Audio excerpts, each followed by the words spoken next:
Welcome to Point to Rise, your podcast that gives you permission to dream big, take messy action, and turn your talent into profit while turning your back on perfection.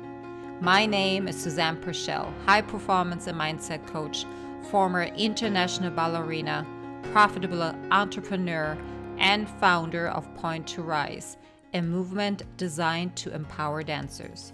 It is my mission to use my own story as an inspiration for today's generation of dancers. And now sit back, stretch, warm up, or zip your coffee and love learning how much it matters to point at yourself first to rise to all that you are capable of. Hello, everyone. Welcome to another episode of the Point to Rise podcast. I am so grateful that you're here today. So, today's episode, how to take your power back, how to live an empowered life, came to me because of the conversations that I've had over the past couple of days. And I found that was something that came up over and over and over again. This is something that we see in the current community of dancers and performing artists as a whole. Even the art form or the arts in itself is not in an empowered state of mind. And well, let me talk about what I found, where I have been, and what are some tools you can take out of this episode right now, today, that you can start to feel more empowered and live a more fulfilling life. So let me start with where we're at. Here's what I'm seeing. I'm seeing a lot of fear in the community. I'm seeing a lot of resistance and uncertainty on what it would actually look like if people would speak up more or really truly step into their power. Would they still be able to perform? Would they still be getting the roles? Would they still be eligible to fit in that box that has been given to you? And some may answer, yes, absolutely. I can be whoever I want to, and I will be able to be who I am and still perform where and what I want. And for others, the answer is no. And with that no comes the fear of, what am I choosing now? Am I choosing myself as the person, as who I really want to be and what I want to do? Or do I choose what I've chosen before because that's familiar? That's what I know. And quite honestly, it's also what I love to do. And honestly, you guys, if you're in that second category, it will be a process for you to find your way into what really, really will fit you. So meaning that I want to take that big weight off of your shoulders, where you may feel like you have to make a decision right now. Like, there is no right now. Every day is a decision. You can decide every day how you want to feel, who you want to be, what you're going to do. And with that, just with that choice alone comes power, which already is one step of what I wanted to suggest as how you can take your own power back. Now, when I take myself as an example, as a dancer, gosh, even as a student in a ballet school, I had no power whatsoever. I'm not talking about physical power. I'm talking about mental power. And I'm talking about the knowledge of my own power. And I'm still, to this day, reluctant to even look at it because hmm, two very funny reasons, and you may just identify that in yourself.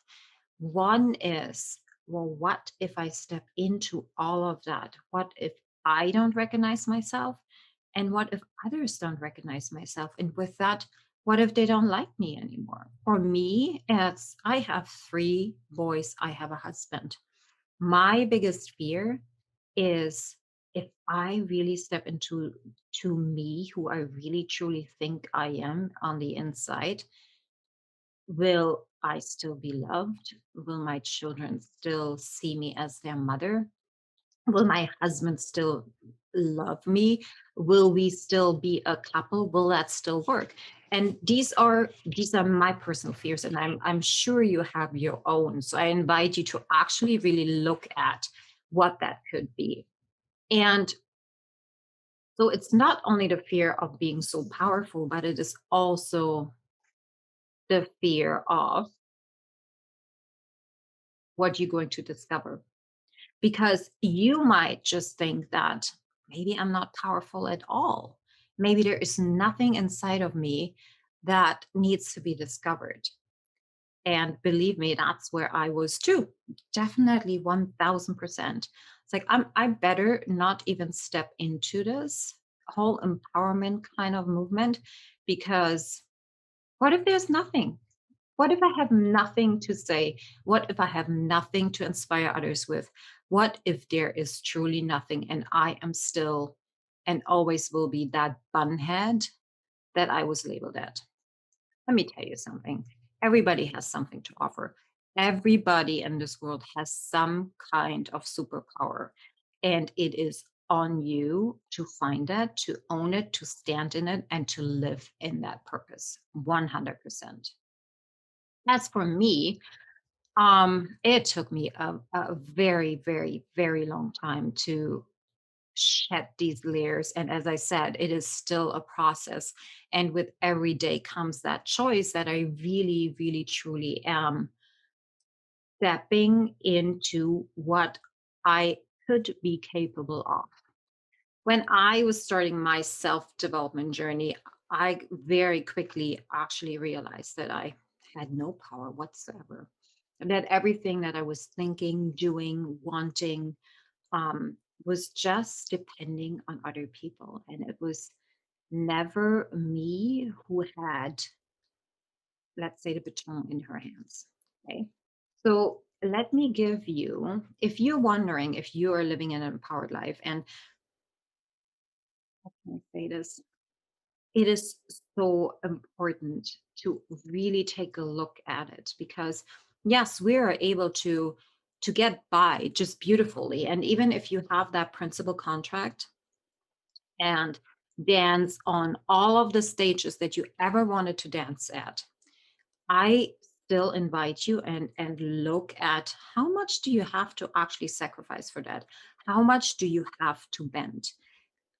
That's the question, is that could this be also fun? Could this be done in an empowered way? Do I really have to agree with everybody and play and schmooze? And what does that next level, even when you're on the top, what does that next level really look like for you? So here's 7 things that you can look at yourself, take a piece of paper, take a pen, write them down, and really sit and think of what could that feel like for me. Is this something that I actually experience in my life?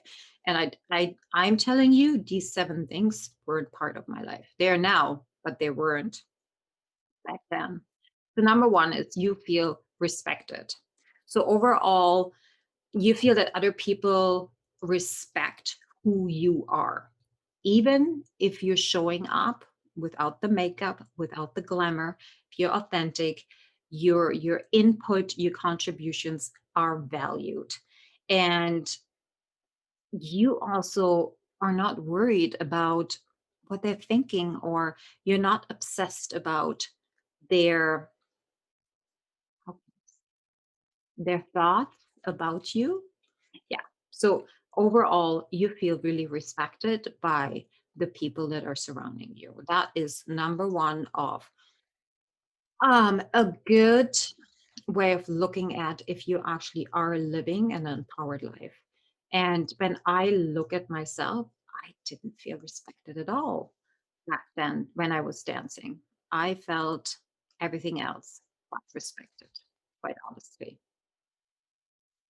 Number two, you feel meaningful, meaning that whatever you are doing in your life, you feel that there is meaning behind it in everything you do, in the roles you assume, and in the functions and activities that you perform.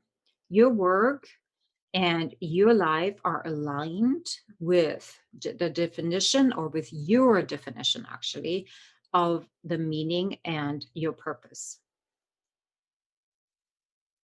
Again, if I take this back to my experience as a dancer, I didn't think what I was doing was meaningful.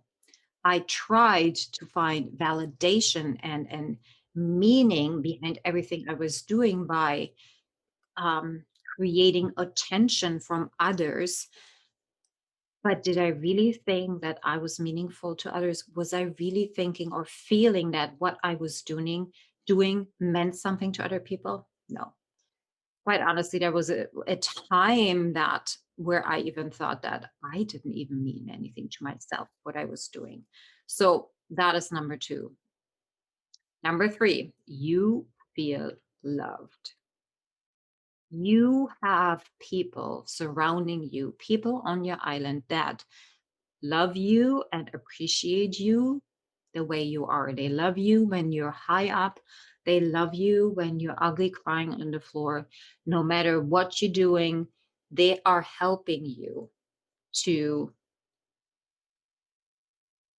feel the very best that you can be. And they're also there to tell you when you're not showing up as your very best. They tell you straight up if you made a mistake and if you hurt them. That is true love. And in a really empowered life, you need people like this around you, because they keep you aligned, they keep you straight, they give you sincerity, and they give you certainty that you are not alone. Number four is you feel contributive, meaning you are actually able to contribute to others that need your help in whatever capacity you are capable of. Is it time? Is it money? Is it encouraging words? It's holding hands? Is it being there? It is when you stop making everything about yourself and opening yourself up and understanding that your power comes also from helping others to step in their own power. I definitely didn't do that. Oh my gosh, no. It was everything was about me. Nothing I would ever done would have, or even would I actually considered that my true power would have come from helping others. So that's number four. You are contributing to your environment. Number five, you feel excited and energized most of the time, meaning you are, when you're really truly living in a power life, it is energizing you.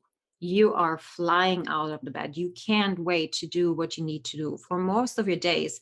And most of the time of your days, you feel motivated, upbeat, excited by what is actually in front of you. I mean, sure, we sometimes get sick, or we have those days where we don't feel 1000%, 100%, but you're still okay with that, because you know tomorrow will be better. You know that you are in charge of your energy, of your physical vitality, your health, your well-being, and everything that you want is literally in your hands. So you feel excited and energized.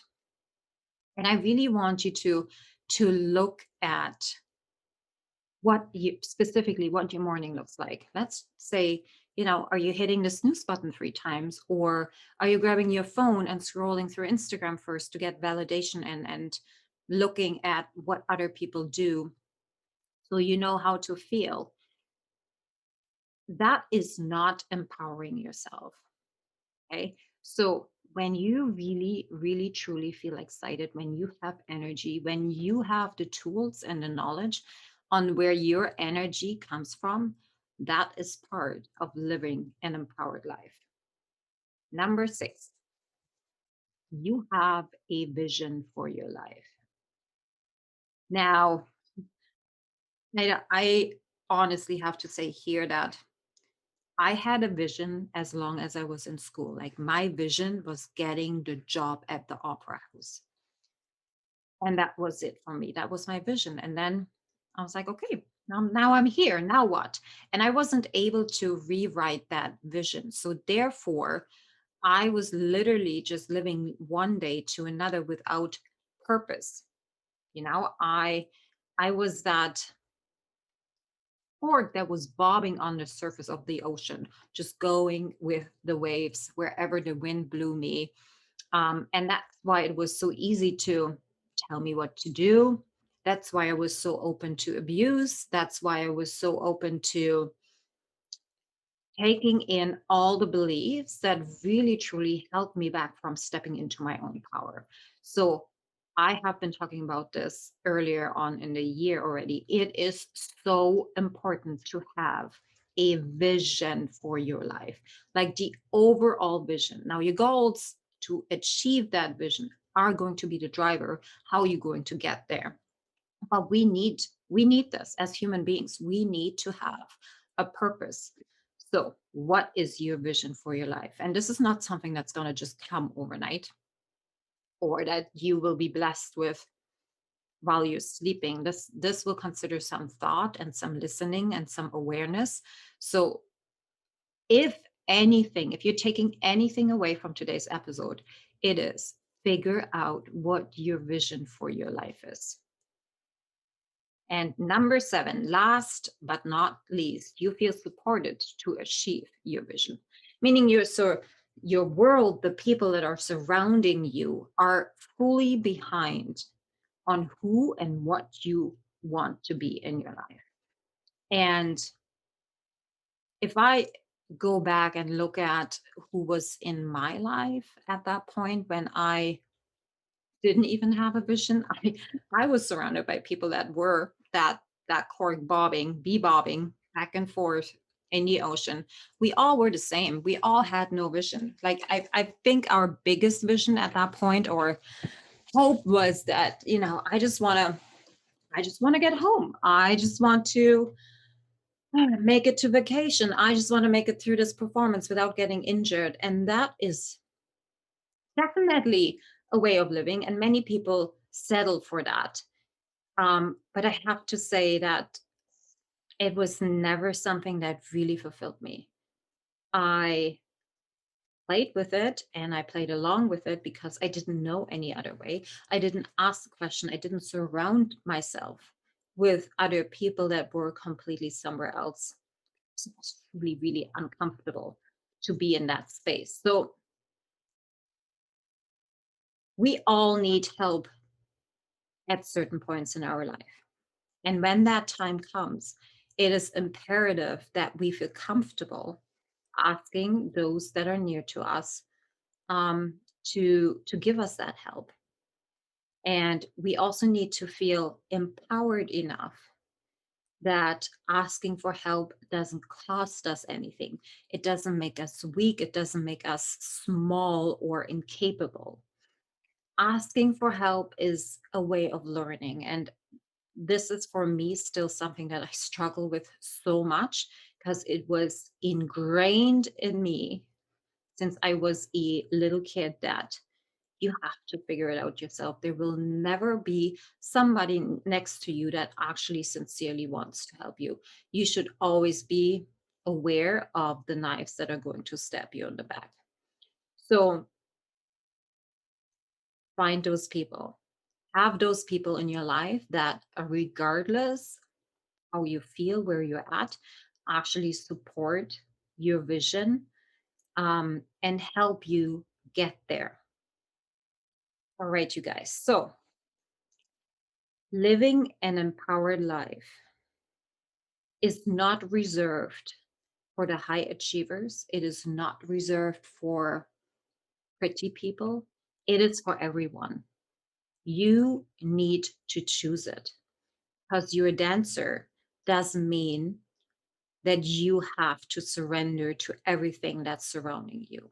You have the right to live a very empowered life, regardless to what the industry has taught you. These are just beliefs. And a belief is a thought you keep thinking over and over again. So it is on you to decide whether or not you want to keep going that way or if you actually want to feel fulfilled and happy with what you're doing. And from my own experience, I can only say who I was back then was like a tiny little part of who I am today. And that's not only age, you guys, it and experience. No, it's giving myself the permission to sit here and speak to you about it. It is giving myself the permission to show up every single day, tears or not, nauseous or not, working through things or not, to still show up and choose how I want to feel, what I want to do, who I want to be. So, if anything you're taking out of today's episode, living an empowered life is for you. It is for you. You need to choose it. And start with writing down that vision for yourself. Start writing down, what do you really want to achieve in life? Who do you want to be? What is your vision? And then look at the people that are surrounding you. Are they really supporting you in what you're doing and who you want to be?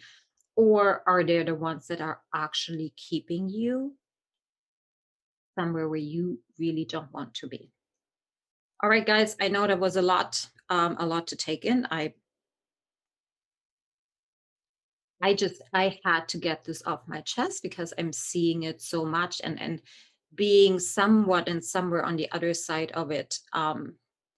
I just want you to know that I can give you permission over and over and over again, and that will only get you so far. You need to give yourself the permission to live empowered and step in your own power. And believe me, you are worth so much more than you think you are right now. So I'm sending you so much love. And if you're looking for a place where you can be at home, where it feels comfortable, where you feel safe, come and join the Point to Rise community. It is all about empowerment. It is all about sisterhood and brotherhood. We're all in this together. Nobody's left out. It is completely free to join. Every content that I put in is free. I'm going there live. And really, really, I want to learn more of what you're struggling with so I can help you better. All right, guys, have a lovely day. Thank you so much for tuning in. I'm sending you so much love. Bye bye. Thank you so much for listening. If this message resonates with you, please pass it on to someone who needs to hear this right now. And if you like what you've heard, your feedback will go a very long way. If you just take 30 seconds and leave me a 5-star review, that would mean the world to me. Till next time, point at yourself to rise to all that you are capable of.